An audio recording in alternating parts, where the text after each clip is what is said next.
Thank you for joining CEEN Caribbean News. I'm Candice Ming. The mosquito-borne Zika virus, which is transmitted by the Aedes aegypti mosquito, is rapidly spreading throughout the region, with 21 countries in the Caribbean, North and South America reporting confirmed cases. And no one should regard themselves as safe from the disease, as the World Health Organization, WHO, is cautioning that the virus could spread to nearly all countries in the Americas. The Caribbean states with confirmed cases of Zika are Guyana, Barbados, Haiti, Suriname, the U.S. Virgin Islands, Martinique, Guadeloupe, and St. Martin. At a press conference on Monday, the Caribbean Public Health Agency, CARPHA, appealed for proactivity on the part of individuals as the conditions in the Caribbean, such as abundant mosquitoes, frequent and high numbers of travel and movement, render the region conducive to the rapid spread of ZIKV. The Regional Health Agency also repeated the warnings by international bodies such as the Pan American Health Organization and the World Health Organization that women who are planning to become pregnant or who are already pregnant should take extra precautions, such as reducing breeding sites around their homes, wearing long clothing, and utilizing mosquito repellents and screens.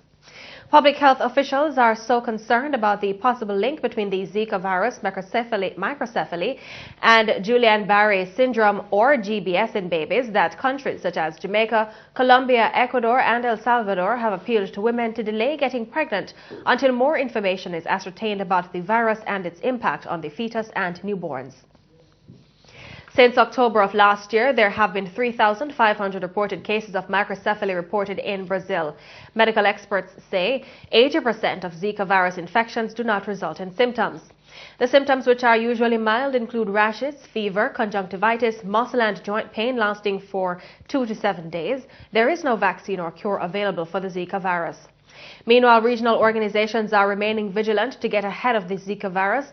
The Caribbean Tourism Organization, CTO, and the Caribbean Hotel and Tourism Association, CHTA, stated on Monday that they were in close contact with the Caribbean Public Health Agency, CARPHA, to monitor and research the Zika cases to communicate prevention and control measures to residents and visitors.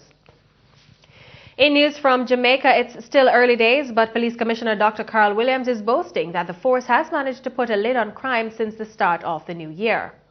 The police chief is reporting a 24% reduction in murders for the month of January. According to the latest force orders published last Friday, 42 persons were killed between January 1 and 18. That's 14 persons less when compared to 56 people who were killed during the corresponding period last year. Dr. Williams is optimistic that the trend can and will continue until the end of the month. He says the force will revisit the strategies which were developed in the third quarter of 2015 to reduce murders. Meanwhile, Deputy Commissioner of Police, DCP Glenmore Hines, in charge of the crime portfolio, explains that the Jamaica Constabulary Force, JCF, has reorganized key functions and roles to better cope with the challenges. For example, the operations portfolio, which to a large extent control all the deployed operational assets, has been split where we now have 2 deputy commissioners overseeing the portfolio. We have a territorial ops commander, which is essentially a deputy commissioner responsible for the 5 territorial office for areas, rather. That's areas 1 to 5. And then we have a deputy commissioner who is in charge of strategic operations, that is the more strategic, but those that operate in geographic space but don't have geographic responsibilities. We're talking about areas like the mobile reserve, the motorized patrol, the ports, marine, those assets that provide support, as also so strategic ops, and as also community safety and security branch, which provides the kind of community engagement and social intervention. So that is a kind of realignment of the responsibilities and the workforce. DCP Hines says the police will be relentless to capture wanted persons. A number of those are on the run are wanted in connection with violent crimes. We have a number of persons who are wanted for murders. We did a very good job last year of arresting almost 700 persons for murders. And so we want to continue to push to arrest the persons that are wanted for murders once we have investigated and identified these persons. And because once we're able to arrest them and take them off the streets, then they are not likely to be able to commit crimes.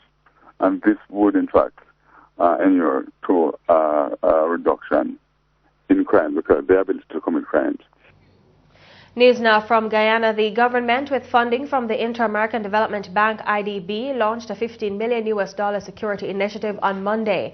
The program, entitled Citizen Security Strengthening Program (CSSP), will adopt a multiple disciplinary approach tackling crime over the next 5 years.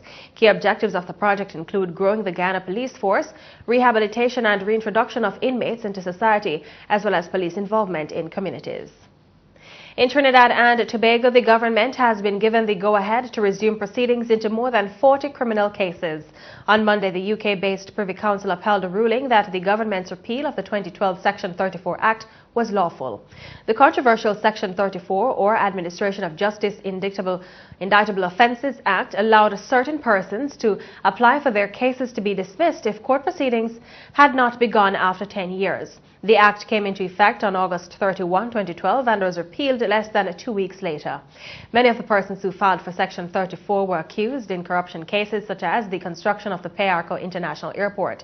However, in their 19-page ruling, the Privy Council stated that the affected parties' constitutional rights had not been breached.